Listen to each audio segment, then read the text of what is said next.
Guys இங்கே பாருங்க, நம்ம கோயம்புத்தூரில் இப்போ திடீர்னு இப்போ மழை வருது கைஸ். சரியான மழையாக இருக்கு.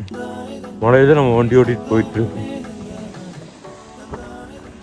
கைஸ். நம்ம கோயம்புத்தூர்ல welcome back to Yasar vlogs guys. நம்ம கோயம்புத்தூர்ல பாருங்க சரியான மழை வந்துருக்கு. டக்குன்னு ஒரு மழை வந்துச்சு, சரியான ஸ்பீடாகவும் நல்லா ஃபாஸ்டாகவும் ஃபுல்லாக நம்மளே ஃபுல்லாக குளிச்சுட்டு அந்த அளவுக்கு மழை. இப்போ கொஞ்ச நேரம் ரெஸ்ட் எடுத்தா இப்போ பார்த்து மழை வந்து மறுபடியும் அடிச்சு ஊற்றுதுங்க. ரொம்ப நாளுக்கு அப்புறம் பார்த்தீங்கன்னா நம்ம கோயம்புத்தூர்ல சரியான மழை வந்து நல்லா விடாமல் நிறைய நேரம் பேசிட்டே இருந்துச்சு. ஃபுல்லாக மழையில் நனைஞ்சிட்டு நம்ம பைக்கில் நம்ம ஒரு ட்ராவல் பண்ணிட்டு அப்படியே நம்ம வீட்டுக்கு தான் போயிட்டு இருந்தோம்.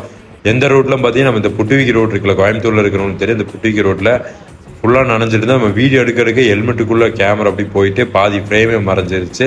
அதனால தான் வீடியோவில் ஃபுல்லாக கருப்பாக தெரியுது கைஸ். அதனால தான் வீடியோ வந்துட்டு ஒரு சைடு தெரியல. பார்த்தீங்கன்னா ஃபுல்லாக மூஞ்சியில் ஃபுல்லாக தண்ணி இருந்ததுன்னா அப்படி வலிக்கிட்டு போயிடுச்சு. இவர் நம்ம ஷூவெல்லாம் போட்டு நனைக்கூடன்னு சொல்லி ஷூவெல்லாம் மேலே வச்சுருந்தோம். இப்போ கேமராவில் பார்த்தீங்கன்னா அப்படி இந்த வாட்டர் பட்டினால அப்படியே ரிஃப்ளெக்ட் ஆகுது, பாதி ஸ்க்ரீன் அப்படி தெரியுது. சரி, உங்கள் ஏரியாவில் மழை வந்துருந்துச்சுன்னா மழை எப்போ வந்துச்சு என்னன்னு சொல்லுங்கள். கோயம்புத்தூரில் இருக்கிறவங்க இந்த வீடியோ பார்க்குறீங்கன்னா இன்னைக்கு மழை வந்து மழையில் நீங்கள் நினைஞ்சிங்களா என்னன்னு கீழே கமெண்ட் பண்ணி உங்கள் எக்ஸ்பீரியன்ஸை கீழே ஷேர் பண்ணுங்கள். ஓகே கேஸ், எல்லாருமே மறக்காம நம்ம சேனலை சப்ஸ்கிரைப் பண்ணிக்கோங்க. சப்ஸ்கிரைப் பண்ணிவிட்டு நம்ம வீடியோவை லைக் பண்ணி ஷேர் பண்ணுங்கள். ஓகே கேஸ், அடுத்த வீடியோவில் சந்திப்போம்.